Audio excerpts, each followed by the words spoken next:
Good afternoon. I'm Jeff Stier. I'm a senior fellow at the Consumer Choice Center as well as the Taxpayer Protection Alliance, but perhaps more importantly, I'm a constituent of yours on the north side of 96th Street, just within it. And I appreciate your very emotional and thoughtful support for helping end the problem of youth use of e-cigarettes, which is really the discussion here today, and I share that concern. But I would encourage you to consider a more targeted approach, one that will be effective and that one that will not harm adult smokers. We've heard a lot, and we can debate the evidence, but flavors are critical. You mentioned earlier, oh, well, we should just have flavorless e-cigarettes. Dr. Abrams and others, and there's lots of science as well as lots of constituents who will testify that flavors are critical to helping quit smoking completely. And I was embarrassed as a New York City resident, as a longtime public health advocate, that our health commissioner, who testified, maybe it was her first time today, didn't mention to you that there are 1 million adult smokers in New York, 1 million smokers.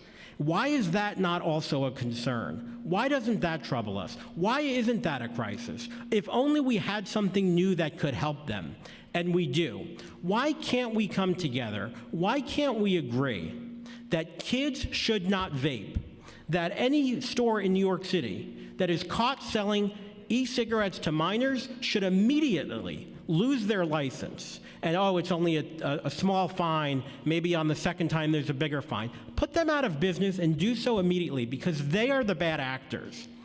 But I would be embarrassed that if our city becomes the bad actor and makes it more difficult for smokers to quit using the flavors that they need to tremendously reduce the harm that they have from smoking.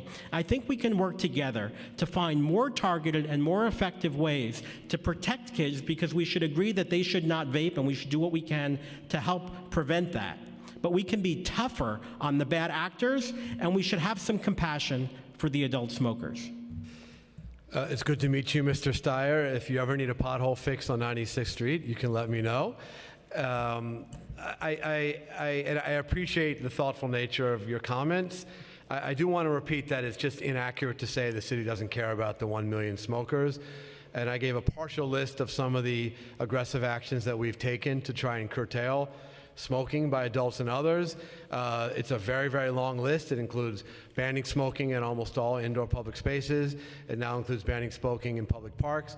We've banned smoking in public housing developments. We have funding for smoking cessation programs that are available to all smokers in the city. We have raised the price of a pack of cigarettes.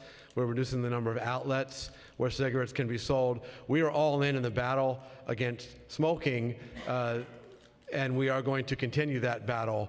But we've also got a parallel epidemic of 11-year-olds who are getting access to Cherry Crush flavored e-cigarettes, and we cannot ignore that. I didn't say that the city doesn't care about smokers, but I do think we need to help those smokers, not by banning their access to flavors that help them quit. I think we can do both. I think a thoughtful way of doing it can accomplish both goals. And I think that's what we should focus on. Without, we've had hours and hours of testimony about how much of a problem it is that youth are smoking. We could have saved a lot of time, and we could have agreed upon that. It shouldn't be done. But at the same time, the health commissioner who is here did not talk about the adult smokers and didn't think about how we can do more, not to ban, not to marginalize, especially those, as Damon Jacobs so thoughtfully explained, communities that have already been facing a lot of challenges. But how can we help them, not ban, tax, and further marginalize them? I think that's where we can do better. Okay, thank you.